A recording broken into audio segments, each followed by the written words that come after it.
You tell yourself you'll start investing when you have more money, next month, after the next paycheck, when life finally slows down.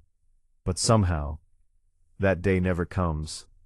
You watch prices rise, you watch other people move forward, and you keep standing in the same place. Not because you don't care, not because you're lazy, because every day feels the same. You wake up, you work, you pay bills, you handle problems nobody else sees. Then what's left? A few dollars, a little energy, a promise you'll try again tomorrow.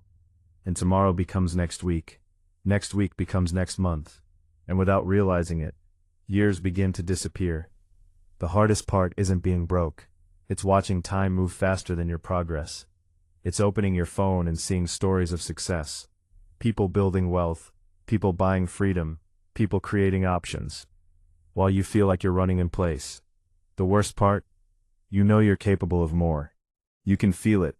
There's something inside you that refuses to accept an average life. But comfort is patient. Distraction is everywhere. And tomorrow always sounds more convenient than today. So you wait, and wait, and wait, not realizing that waiting is exactly what keeps you trapped. Because the world doesn't steal your future all at once. It takes it one postponed decision at a time. One excuse at a time. One, I'll start later at a time. Because investing was never really about money. Not at first. It's about identity. The amount doesn't matter as much as the decision.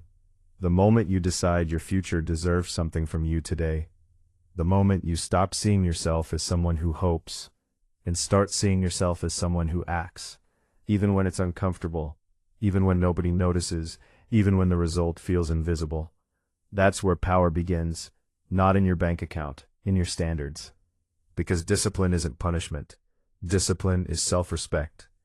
It's keeping a promise to the person you'll become. It's proving that your future matters more than your impulses, more than convenience, more than comfort. Every disciplined choice sends a message, not to the world, to yourself.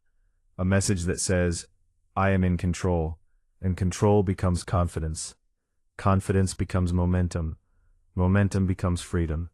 Not overnight, not instantly, but slowly, quietly. The same way regret grows, except this time you're building something instead of losing something. The question is, a year from now when you look back at this moment, will this be the day you finally started, or just another day you told yourself you would?